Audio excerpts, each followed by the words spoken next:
Om good morning. Today we are learning economics class 12th chapter है price determination under perfect competition. कीमत का निर्धारण करना, वो भी कब? पूर्ण प्रतियोगिता की स्थिति में। जब परफेक्ट कंपटीशन होता है उस समय पे हम कीमत का निर्धारण कैसे करें?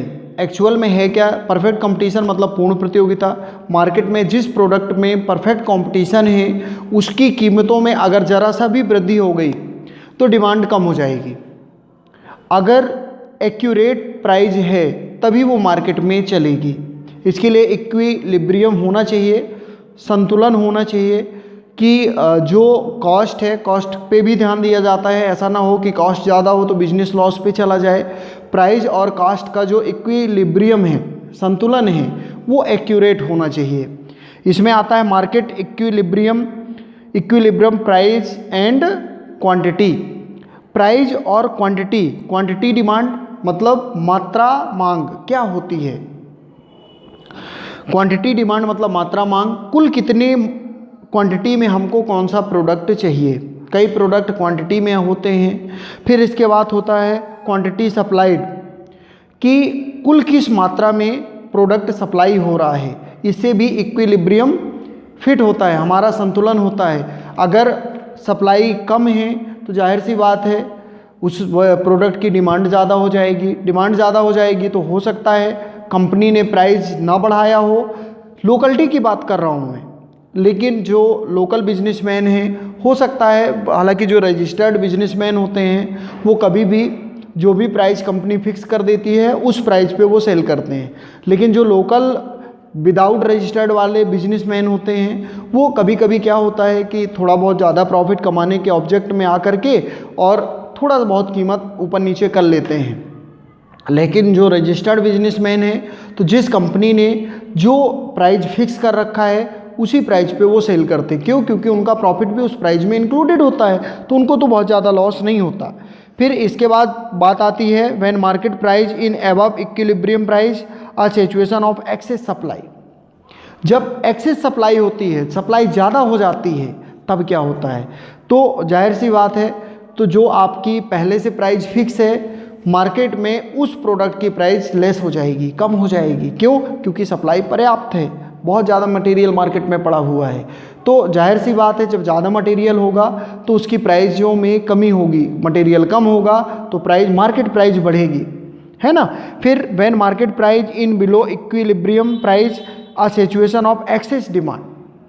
जब डिमांड ज़्यादा होगी, उसी का अपोजिट है, जब डिमांड ज़्यादा होगी सप्लाई कम होगी तो प्रोडक्ट अपने आप महंगे हो जाएंगे, प्रोडक्ट महंगे मिलेंगे। फिर उसके बाद आता है effect of shift demand and supply equilibrium price and the quantity.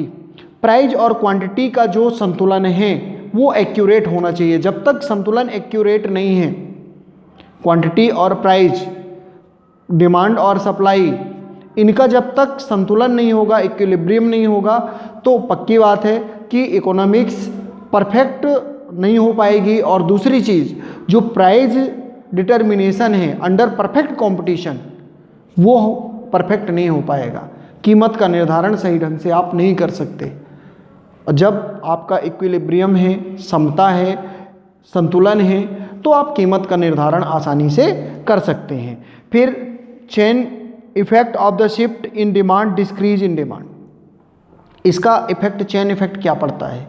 जब डिमांड डिक्रीज होती है तो क्या होता है? प्रोडक्ट बढ़ते हैं। भाई जाहिर सी बात है जब बिजनेसमैन के पास पहले से प्रोडक्ट पड़ा हुआ है, डिमांड घट गई तो कैसे मार्केट में सेल होगा?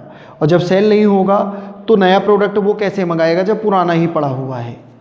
इसका मतलब ये हुआ कि जो प्राइस डिटर्मिनेशन है, कीमत है, या तो वो ज़्यादा हो गई या कंपटीशन ज़्यादा हो गया, उसकी सब्स्टिट्यूट गुड्स आ गई, उस प्रोडक्ट का सब्स्टिट्यूट प्रोडक्ट बन गया, इसलिए अब उसकी डिमांड कम हो गई। ये बेसिक कॉन्सेप्ट है। फिर इसके बाद आता है chain effect of shift in supply increase in supply. होता क्या है, जब डिमांड ज़्यादा बढ़ती है तो प्रोडक्ट ज़्यादा से ज़्यादा यूज होते हैं, और जब प्रोडक्ट ज़्यादा यूज होंगे तो सप्लाई आपको बढ़ानी पड़ेगी। और बिजनेसमैन भी चाहता है कि भाई ज़्यादा से ज़्यादा सप्लाई हो, सबकी थिंकिंग यही होती है। फिर chain effect of shift in supply decrease in supply. अगर सप्लाई कम हो गई तो भी उसमें भी अनइक्विलिब्रियम हो जाता है, असमता हो जाती है। क्यों? क्योंकि सप्लाई नहीं हो रही है, प्रोडक्ट जो हैं वो आधे से ज़्यादा तो बिक चुके होते हैं, उसके बाद पता चलता है कि हमारी सप्लाई कम है।